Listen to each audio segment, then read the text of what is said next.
Housing in Vancouver, Washington has become so expensive in the last decade. Let's talk about it.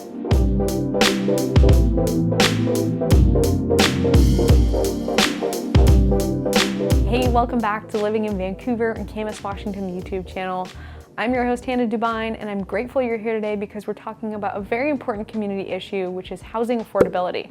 If you've been watching the channel for a while, you know that I am a realtor by trade. That's what I spend my days doing. And so I love all things housing, and I get to see firsthand every single day what my clients pay for their homes or what they sell their homes for.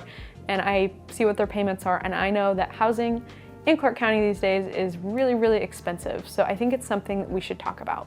We know that this is an issue nationwide. Everyone is feeling it. We can see the numbers. I don't have the nationwide numbers. I'm sorry, I should. Prices have gone up and monthly payments have gone up so much since 2020, and everyone's feeling the crunch, but Washington definitely is one of the spots that is disproportionately expensive. So I want to run you through some numbers first to illustrate the average scenario of why this area is so expensive, and then we're going to talk about some solutions and what's coming down the line for Clark County and Washington State. By the way, if you're new here, we're grateful you're here. Subscribe to our channel because we post a new video every single week. We bring you the information you don't find anywhere else. And also connect with us on Instagram and sign up for our Weekend Happenings with Hannah email. We send out fun events on there every single weekend.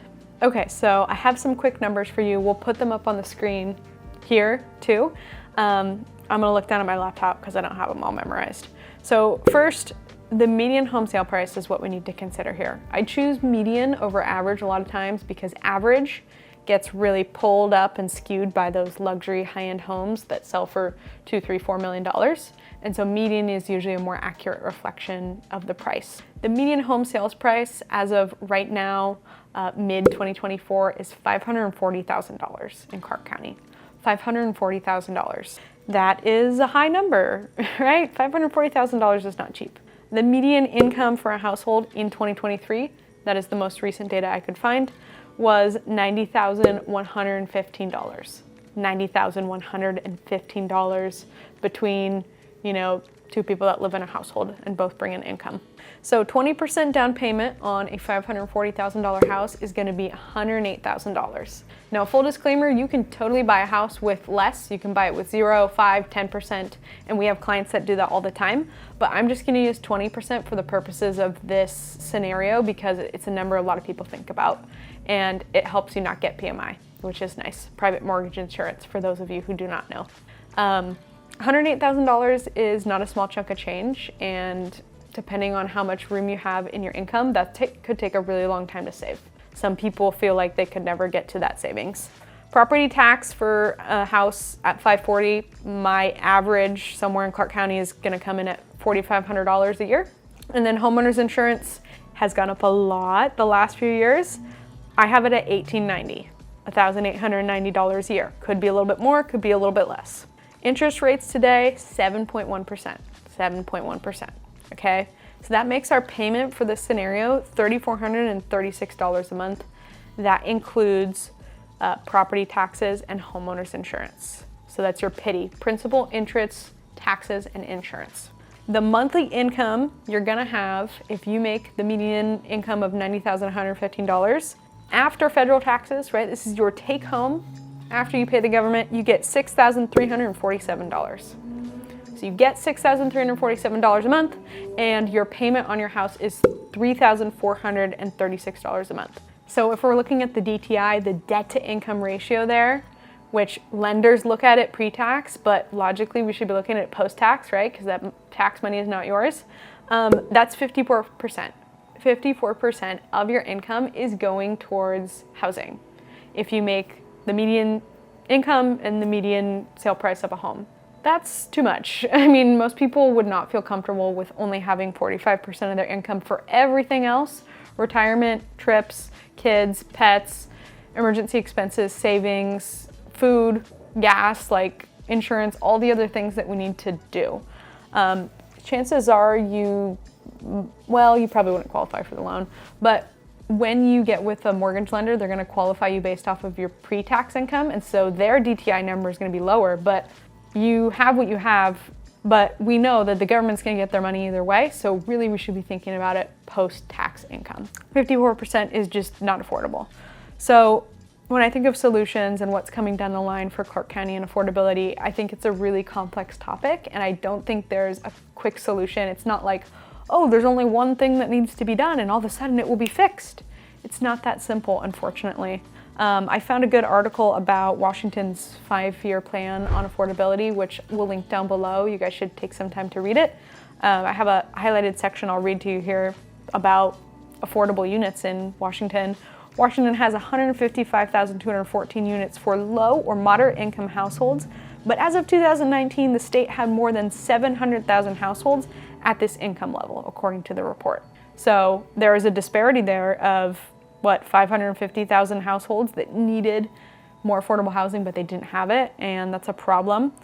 Oh, they say here, that means there's one affordable home for every 5 households that need one. We're in a deficit. Washington's solution, their overarching solution to this problem, is to build more dense housing. When I say more dense housing, we mean apartments, condos, townhouses, and cottage housing. For apartments are a for rent type of solution. They're not for sale. And so, yeah, that'll create units, but we really need some for sale inventory because we know that people put more stock into their community and they take better care of their things when they own them. And they care about their community more when they own their house. That's just a fact. For townhouses, I think townhouses are actually a really great product. Not everyone wants to live in a townhouse, but townhouses, the ownership is pretty straightforward. You do share walls with your neighbors usually. You have a smaller yard, but it's usually 2 levels here, maybe 3 levels. I like townhouses. I think we're gonna see a lot more townhouses going forward, and it's really good price per square foot. Condos, there's actually not a ton of new condos going up despite what you may think or see. Condos are a different form of legal ownership. You usually own the studs in and the studs out. The exterior of the building is all collectively owned by the HOA, AKA a small government. Condos are really hard to build in Washington because of the laws. So a developer and builder will go build a condo, and then there's loopholes in the laws for attorneys to come in and sue that developer builder, and that's just not good for the developer builder. They'll get sued over things that they should not get sued about. And so they just don't take on that risk anymore. Until Washington fixes those issues, there will not be more condos built. We don't have a lot of condos already in Clark County, and I don't anticipate a ton more coming, though we will see some. Cottage housing is an interesting one. This is a new type of housing that really has been created probably the last 10 years is the only time I've ever heard it talked about. I don't even know how to describe it accurately.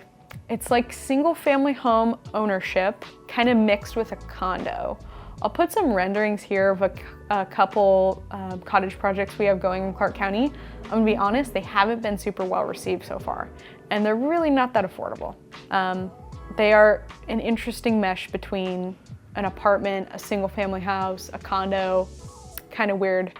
And I really don't think they'll solve the affordability problem, and I don't think it's what people are after, but we're gonna see some more of it going forward. So that's interesting. I think Washington is their own worst enemy, the state of Washington. They put so many rules in place that hinder developers and builders and trades, and every year there's just more rules they have to follow, more lines in the code, more energy, I think more laws for energy efficiency, and every single thing that gets added adds a cost to the builder and the developer. And the builder and the developer's margins are already thin. They cannot just keep thinning them down and selling the houses at the same price. They have to up the price of the home. Upping the price of the home, not more affordable, right? We just had a energy code change go through this year, 2024, and overnight, just like that, builders had to raise their prices on average about $15,000 a house because they had all these extra things they had to do in the home, when in fact our code is already very energy efficient. So I don't know why the state of Washington and our government is doing that. I don't know why they're adding all these rules that are clearly going to add costs onto builders and developers that have to get passed on, but it is not helping. And so they should loosen those regulations up to help with the affordability. That is what builders and developers need. And they've been saying that for years, and the state is not listening, unfortunately. I already touched on this a little bit, but we need more sale inventory. We don't necessarily need more rental inventory. We've had a lot of apartment projects happen here in Clark County the last 5 years or so, which is great. We love adding rental inventory, but people desire to own their home. They don't want to rent forever. Maybe some people do, but a lot of people, they want to own a home. Rent control is one of the options that gets brought up for affordable housing a lot, and while the intent there is good, we know for a fact that rent control is not a solution. It will hinder our markets long term. We look at markets that have rent control, such as, namely New York, and they're not in a good spot. No one builds anything new there, no one brings any new inventory to the market because of rent control, and it makes the supply even smaller. Rent control is not the solution. We need to open up the markets. This is a supply side issue, not a demand side issue. So this last year, there was a proposal from President Joe Biden that they'd give some grant out for homeowners. I think it was like $10,000. Cool, great. Everyone wants $10,000 for a house. I want $10,000 for a house, but the demand was already there. That's just making the demand even more. And we already didn't have enough supply. And so that's actually making the problem worse, not better. It's diluting our money even more. It's making inflation even worse, really. We need more supply. And in order to get more supply, we either need people who live in their homes currently to sell and move out. We need investors to sell their stock, or we need to build more homes. I think the simplest solution to that is probably to build more homes. And it's not a simple solution, really. Also, when interest rates come down, that's gonna help a lot, because folks right now who have a 3% or 4% mortgage, they just feel like they really can't move, they can't sell their current house until the next house becomes more affordable. So that's what I have to share with you today about our affordability crisis in Clark County and Washington State, really. I hope this was helpful to you. I work with clients in all price ranges, so I have folks who buy houses, below the median sales price or sell houses below there, and then we work with clients who are business owners, who are CEOs, who purchase multi-million-dollar properties. We see it all, but overall, we know that to have a strong community, we need people to afford housing. If you're interested in selling or buying a house here in Clark County and like professional representation, myself and my team, we'd love to serve you. Text us, DM us on Instagram, send us an email, sign up for our Weekend Happenings with Hannah newsletter. It is awesome, and we can't wait to see you again soon. Bye.